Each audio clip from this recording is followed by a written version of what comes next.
Naciones Unidas publicó este lunes su esperado informe climático en el que reveló que la humanidad ha causado daños irreversibles al planeta. Para hablar del tema de este desolador informe nos acompaña Alex Godoy, director del Centro de Investigación en Sustentabilidad y Gestión Estratégica de Recursos de la Universidad del Desarrollo. Alex, bienvenido a Canal 24 Horas, ¿cómo te va?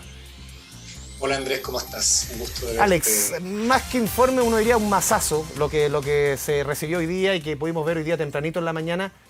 A ver, ¿hay alguna posibilidad, Alex, de revertir esto? ¿Qué se hace al final? ¿Qué se puede hacer de aquí en más? Tú has seguido este tema con mucho detalle, lo hemos conversado varias veces. ¿Qué se puede hacer?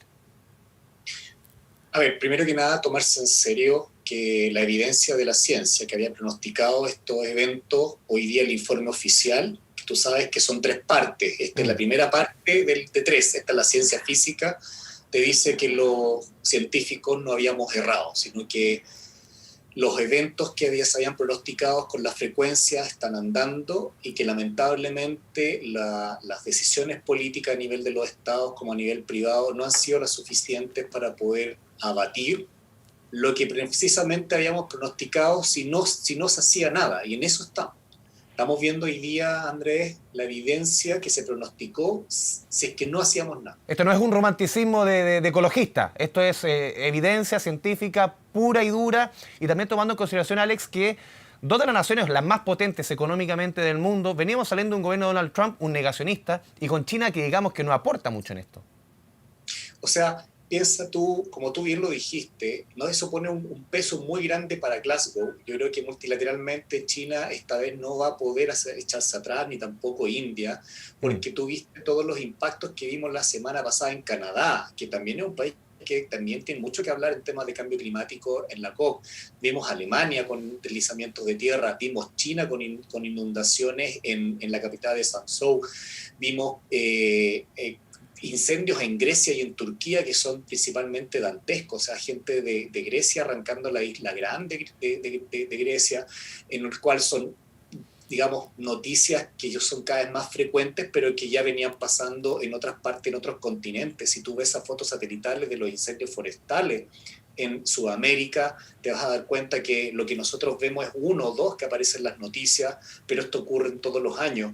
Entonces, este mazo en la cabeza, es decir, la ciencia tuvo razón, ya casi nadie, 99%, estamos todos diciendo que esto ha sido conducido por cambio antropogénico, por combustión de combustibles fósiles y emisiones de gas efecto invernadero, y que ya sabemos que todo lo que estamos viendo y las imágenes que tú estás proyectando son las que existen.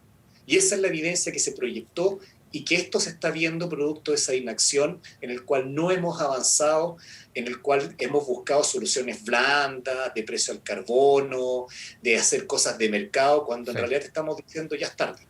Alex, a ver, de acuerdo al informe, te pido si recogí datos mal, me corrija.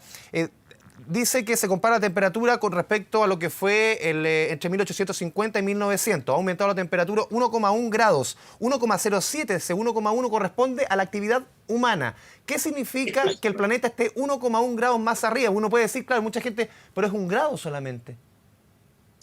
1,1 grados, Andrés, es una diferencia que puede estar entre aquí y La Serena en términos de promedio.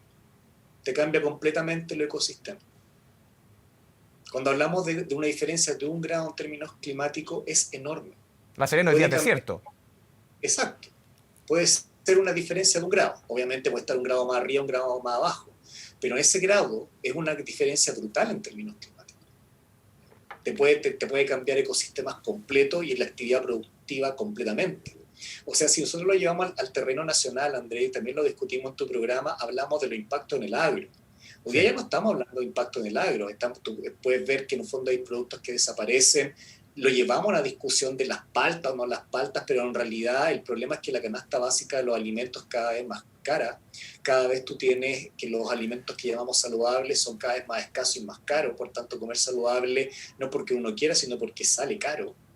Y hoy día estamos viendo de que esto se ha extendido hacia todo el Valle Central, y ese Valle Central que tú estás viendo es un valle que está sufriendo sequía, que está impactando ahora la industria de la sanitaria y que pone en riesgo incluso el abastecimiento nacional. Entonces tenemos que hablar de un país que tiene que prepararse para ser árido. Alex, Quien espera que si nosotros estamos esperando que bajando las emisiones esto va a cambiar, no, Andrés, lo más terrible es que los escenarios que dice el informe están entre 1,5 grados y 3 grados al 2100. Eso quiere decir que en tu generación y la mía, por más que nosotros reduzcamos las emisiones, a lo menos que vamos a llegar a 1,5 grados más al 2100, o sea, para ti y para mí, en nuestra generación, estos cambios ya son irreversibles. Por tanto, tenemos que trabajar para que la siguiente generación, post-2100, pueda recuperar. Y esa es la única noticia buena, que sí son reversibles, pero tenemos que trabajar para ello. Sí, 2 puntos dentro de lo que tú decías, claro, esos llamados, discursos, cumbres, reuniones, compromisos, ya no. Ahora ya pongamos a hacer la pega, ahora ya no hay que hacer más que para el 2000, no, ahora hay que hacer la pega ya. Y lo segundo, también revisando otros números, la concentración de dióxido de carbono en la atmósfera es la más alta en 2 millones de años. Habría que retroceder 66 millones de años hasta el choque del meteorito con la Tierra, que acabó con los dinosaurios para remontarnos a una situación similar. O sea, ¿vamos camino lo que pasó con los dinosaurios y los seres humanos?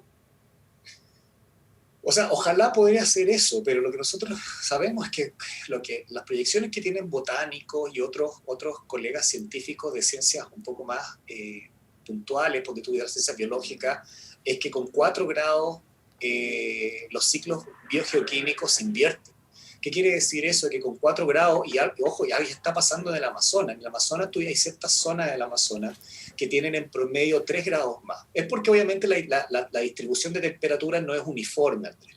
Entonces esos 3 grados más han visto que se invierten, por ejemplo, el ciclo de Calvin, que el ciclo de Calvin es con el cual las plantas fijan CO2. Entonces la planta, en vez de fijar CO2, que es para que la gente entienda, la captura de CO2 y convertirlo en masa, es decir, que la planta crezca, se invierte, por lo tanto la planta decrece y genera CO2. O sea, en un fondo los ciclos se invierten, y esto también puede ocurrir en los océanos cuando en un fondo aumente mucho más la temperatura y la acidez de los océanos, y eso se llama un colapso climático.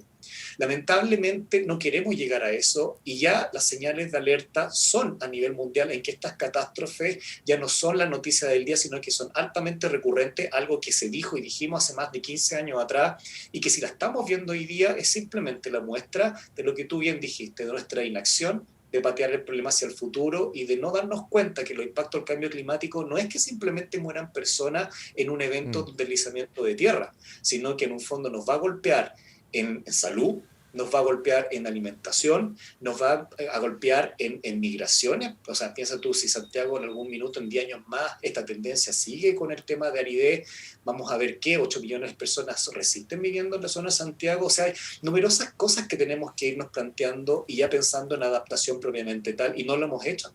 Justamente en ese punto, Alex, ¿cómo aterrizamos esto a la situación de nuestro país? Hemos visto, y la discusión está, por ejemplo, los números que presentó la semana pasada Meteorología con horas públicas respecto al mes de julio más caluroso, más seco en 72 años. Ese va a ser el principal efecto en nuestro país, el tema de la sequía. Lo que decías tú, por ejemplo, la matriz productiva del agro se va a trasladar, no sé, viñedos que antes se podían producir en la cuarta región, o ahora ni hablar, estamos hablando quizás del Biobío para el sur. ¿Cómo va cambiando? ¿Cómo lo vamos a sentir en nuestro país todo este proceso? Como tú lo has dicho, con un cambio completamente en la matriz productiva y viviendo los impactos socioeconómicos de esos cambios. O sea, en un fondo se cambian los cultivos, se cambian los viñedos, pero la gente pierde su empleo. Por otra parte, las migraciones que decías tú también. Exacto. O sea, las migraciones climáticas, uno se imagina, digamos, gente en África migrando claro, de Nigeria. como el Sahara. Pero no es así, no es así. O sea, en el fondo, piensa tú que cuando tú tienes sistemas poco productivos, tú lo que tienes es migración. O sea, por ejemplo, puede ser de que ahora la migración sea hacia la población de ciudades, por ejemplo, más al sur. ¿Por qué no? O sea, si Santiago, por ejemplo, empieza con racionamiento hídrico, te puedo apostar que la industria inmobiliaria, que va a ser el primer síntoma que vamos a ver, se va a movilizar al sur. Segundo, por ejemplo, los temas de pensiones, de fondos mutuos, de tus ahorros y nuestros ahorros están poniendo dinero en inversiones o industrias hoy día que no sabemos qué impacto, de qué riesgo el cambio climático tiene. Eso significa que numerosas inversiones en términos de pensiones, de fondos mutuos, de seguros, aseguradoras, que cómo funciona la banca hoy día no sabemos si están tomando salvaguardas y a lo mejor le están poniendo dinero a empresas que van a desaparecer. O sea, por ejemplo, si tus inversiones o la inversión de un ahorro, en un fondo mutuo, está, por ejemplo, en una empresa agrícola que está en la cuarta región, esa empresa va a estar en riesgo de cambio climático, y eso no lo sabemos. Por tanto, lo que se está viendo es algo que predijo el IPCC hace muchos años, que es cómo estos impactos o esta evidencia física se traspasa a los sistemas socioeconómicos, y esos sistemas socioeconómicos empiezan a cambiar y empiezan a tener feedback, y empezamos a tener estos como shock económicos, y por eso nosotros hablamos del costo social del carbono. El costo social del carbono carbono no son migrantes. Es el impacto de lo que tú Mm. bien hablaste, el impacto socioeconómico en las estructuras productivas y que va a ser cada vez un mundo mucho más caro, y eso que ya la inflación de este mes ya subió. Imagínate entonces con el precio de los alimentos cuando aumenta esa aridez que ya está siendo transferida a precios. Alex, tú ves esto cruzando también el rol que cumple en nuestro país el sector público y el sector privado. ¿Tú ves dentro de la discusión presidencial camino al 21 de noviembre, primera vuelta, nuevo gobierno a partir de marzo del próximo año? ¿Está este tema dentro de las prioridades que tú crees que debiese tener, si no la primera, junto con el tema de pensiones? Y segundo, ¿cuál es el rol aquí del sector privado? Ya, son dos preguntas bastante buenas, Andrés. O sea, si tú miras los debates, yo me he dedicado a mirarlos todos, los presidenciales han hecho el intento de incorporar el eje ambiental, pero no han entrelazado el eje ambiental con lo que es precisamente la construcción de una sociedad basada en la adaptación al cambio climático. Eso es muy distinto. Es muy distinto que yo diga como candidato presidencial que tú quieres adoptar o que el cambio climático es algo. Es decir, somos un país vulnerable al cambio climático, por tanto, toda nuestra estructura productiva tiene que estar enfocada a cómo esto se adapta para evitar la pérdida de empleo o cómo transicionamos definitivamente desde un país extractivista a un país que sea una sociedad basada en el conocimiento que permita hacer servicios a partir de lo que hacemos y no depender tanto de nuestros recursos naturales, porque aún dependemos demasiado, aunque la gente no lo quiera. Muchas de las empresas de servicios dependen de esto. Y entonces los candidatos lamentablemente no han entrelazado que estos temas no es un grupo de gente verde que hemos estado trabajando, sino en un fondo de gente que estamos diciendo que esto va a pegar en la economía, porque la economía no se sustenta más allá de la producción de bienes y servicios, y esos bienes y servicios no se producen del aire, se producen de la extracción de materias primas, que son nuestros propios ecosistemas. Y si nuestros ecosistemas se están volviendo áridos, nuestros productos están teniendo problemas, entonces vamos a tener problema económico futuro. El que no entendió eso es porque no está entendiendo nada. De hecho, tuviste hace una semana atrás una discusión de que querían quitar el impuesto a los Sí, combustibles, y impuesto hoy día hay específico a los gente. combustibles, una cosa destornillante. O sea, imagínate, hay gente que dice, oye, pero la gente que tiene su autito y que tiene menos ingresos le va a afectar. Esto es lo correcto, pero ese no es problema de los combustibles fósiles, es problema de que nosotros no hemos tenido sistemas de transporte público en su diseño que permitan ser una opción al transporte privado. Si aquí a la gente le saliera más barato moverse en transporte público, como a muchos les gusta ir a países europeos, en los cuales nos gusta movilizar en un transporte público, porque tú llegas a cualquier parte, obviamente la gente se basaría en auto. Entonces no podemos echar la culpa a que esto va a salir más caro y justificar hoy día el uso de combustibles fósiles cuando la evidencia te está diciendo que no. Significa que hemos diseñado mal otras políticas públicas que no han aportado a este cambio. Alex Godoy, te agradecemos este espacio con Canal 24 Horas, como siempre, tu buena disposición con este canal de noticias. Muchas gracias. Andrés, gracias a ti por mantener estos temas al aire. Gracias, chao, chao.